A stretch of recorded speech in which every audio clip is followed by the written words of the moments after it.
Namaste, Jai Bharat. We often make distinctions between theism and atheism, theists and atheists. Now, what is it to say someone is a theist or someone is an atheist? It's very simple. Like in most of the European thought, the dichotomies are very sharp. They go by the many places you find them going by the rule either this or that, if not this, then that, or if not that, then this kind of a dichotomy. So, theist per se is one who trusts in God unconditionally. Other details shall follow depending upon which religious system one follows. Atheist is the one who doesn't believe in God per se. Later it gets extended into atheist is the one who doesn't believe in supernatural powers. It's okay, not that, but still. Given this, the moment you speak of God in capital letters, God, then the whole concept of God becomes vivid and clear. People speak of a God who is a creator, protector God, creator God. And what must have been before God, this so-called nothing, and there's no serious explanation. They speak of God as sui generis. Now, this question people would ask, or people might ask, that if God created everything, then who created God? Then the answer is very simple and straight, and it's from long this answer is to come. He's sui generis, means he comes into existence by himself. He comes into existence all by himself, just maybe by willing or wishing. The speculative philosophers will go on traveling in this direction at length. Let it remain. So the question is, you have to accept that there is a God, and the God is seen as a person, neither as a power nor as a reality. God is seen as a person who had created everything, which includes whatever one can conceive of. If you look at the argument of Saint Anselm of Canterbury, it becomes more evident and explicit. Anselm's argument, which is called a ontological argument, goes in this manner, quote unquote, God is a being greater than which nothing can be conceived of, who is having all conceivable perfections. Existence, since existence is also perfection, God necessarily exists, unquote. This is what Anselm says. This is also another beautiful speculation. So, perfections, he goes through perfections. Of course, his function was that the period of these people, Augustine, Aquinas, and Anselm later, was filled with the confusions between theology and their kind of philosophy and theology, a blend. You find Thomas Aquinas and Augustine wonderfully blending Aristotelian, Platonian, although Greek philosophical thinking into theological exercises to strengthen theology, etc. This we have seen. Now, atheist is someone who refuses to believe in God. Theist is someone who believes in God in a conformistic pattern. Now, this explanation goes very well with Semitic understanding. Judaism, Christianity, and Islam, it goes very well. But when you think about Bharatiya traditions, Bharatiya dharmas, does this kind of theism, atheism fits in? If you ask this sincere question, it really doesn't fit in. First of all, none of the dharmas in Bharat, that is the Sanatana Dharma, which is popularly called as Hindu Dharma, and the Jain Dharma, and the Bauddha Dharma, and also the Sikh Dharma. These are the four dharmas who came into existence in Bharat. Of course, the entire world, they put together have three religions, Judaism, Christianity, Islam, and Bharat alone has got four dharmas. That's interestingly. So, so you take each of this, if you call it as religion in English, there's no, for want of another term, we have to call these as religions in English. But to be on self said dharma is an appropriate concept and term. I prefer using it. So if you take any of these dharmas, Sanatana, Jain, Bauddha, and Sikh, there is no concept of God as we see in the Semitic religion. There is a question of creation. Of course, there are narratives. There are very narratives. People speak of Brahma as being a creator, but from where Brahma came, there is an explanation. And all those things, there is explanations. There is a linear time concept. There are concepts of Kalpa, Manvantaras, Yugas, all those things. One can search and find out. It is a lengthy talk, so I wouldn't be able to go into these kind of things. It takes long time and space both. So there is no concept of God similar to this. So people misunderstand really and mischievously at times says that the Hindus believe in many gods. Of course we believe in many gods, but they are capital G. They are not capital G gods. They are small G gods. They are deities, and they are not realities, ultimate realities. They are functional realities. But Shankaracharya has beautifully said it. These deities, gods, goddesses, are like steps of ladder.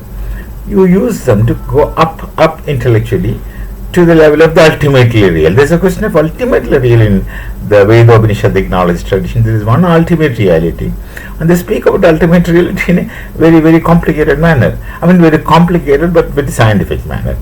So these deities are paths to reaching that. Not everyone can go to that level. For many people, one of these deities would suffice. You for all practical purposes, you treat one deity as just God. For his function, he doesn't have to go beyond the point. For him, that is sufficient. So that a variety is available. The variety is available depending upon the requirement, mental requirement, and in Upanishad's Sthai Bhava, or the mental disposition of an individual concerned. So, but otherwise there is no concept of God. These gods and goddesses are, Shankara would say, they are Maya, that means illusion. They really don't exist, but you feel they are existing, and so long as you feel they exist, they will exist for you for a practical purposes as far as you are concerned. But then you just can't talk about the same thing to someone else until he shares the same opinion and views. So what is the ultimate reality? Again, depending on Shankara, it becomes easy. That's right. He says you just can't speak about what is the ultimate reality, because how do you normally speak things?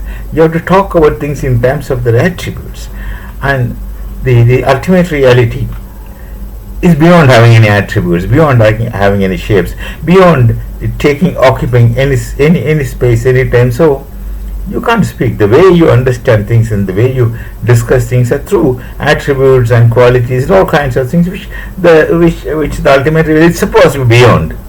The moment you say that it is this, then you're actually limiting it. No, it's a detailed discussion. So ultimate reality is not a person. Ultimate reality, at the most, one can say it's some kind of energy matter combination. Energy matter combination in its purest form without having any forms. Formlessness is the principle of the ultimate reality, shapelessness, qualitylessness, etc. Very clearly Shankaracharya narrates these kinds of things. So that ultimate reality, it makes no difference whether you accept or not. That is how it's difficult in the frame of Hindu context to make someone either a theist or theist both. And this is applicable to all other Bharatiya dharmas. Buddhism doesn't speak of God explicitly. Jainism, of course, very heavily criticizes concepts of creation. And Sikhism is right under the Guru Parampara. Everything you can attain through Guru, you don't need anything else. That's fantastic. That's the Guru Parampara of the Veda Upanishadic knowledge tradition. So this kind of dichotomy doesn't exist. And very funnily, much later, the Europeans understood Bharatiya Darshana and they called it as Indian philosophy. They made a wonderful, funny distinction between the orthodox schools of Bharatiya Darshan and the heterodox schools of Bharatiya Darshan. They call it as the orthodox school of Indian philosophy and the heterodox schools of Indian philosophy, with one criteria that they believed or they thought and they explicitly stated and made others believe that those who accept the authority of Vedas belong to the orthodox school, and those who do not accept the authority of Vedas belong to the heterodox school. This is typically very blatant in the typical European pattern of the dichotomy. Either this or that, if not this, then that. If not that, then this. Actually, this is absolutely inappropriate. Not only inappropriate, it is a gross mistake, because no one talks about God here. No one talks about the authority of Vedas. They thought the Vedas are something akin to their religious texts which they are used to, where you accept the authority, you can't question because they are written on stones. You can't question. There is no such thing like that. The Vedas are open-ended and they are always susceptible to interpretations given space and time, and therefore there is no universal interpretation or implications of Vedas. And let me see, none other than Maharishi Aurobindo, he tried speaking about Vedas and stopped speaking about Vedas, because the point is that it needs to be understood in terms of space, time, and the individual concern. That's also more important. It's open-ended. There is no conclusive. So how can you treat that as an authority, that this is said, so this has to be? So the fundamental postulate of them making orthodox heterodox dichotomy does not exist. And of course, the other systems, the Sankhya, for example, the Yoga, for example, they are not involved in the talks about God, and they are not primarily concerned about the God concept. They are concerned of various aspects of knowing, knowledge, and very less metaphysics as compared with epistemology and other things. So this is the short-sightedness. This is an ununderstanding of what is Bharatiya system of knowing. So the concept of God, what is there with the European thinking, is not there with us. We have our ways of understanding things. We have our ways of treating deities at par or even more with God. But that doesn't now philosophy supports it. It's meant for you, individual, whichever individual, in all practical terms, for your comfortable existence. And that's what is more important. How comfortably you exist, how meaningfully you exist, how helpfully you exist, and how do you coexist with not only other human beings but all other beings and with the very cosmos itself. So this kind of European dichotomy actually destroys the essence and spirit of Bharatiya thinking and doing. So we shall meet until we meet for something else. Namaste, Jai Bharat and Jai Shri Ram.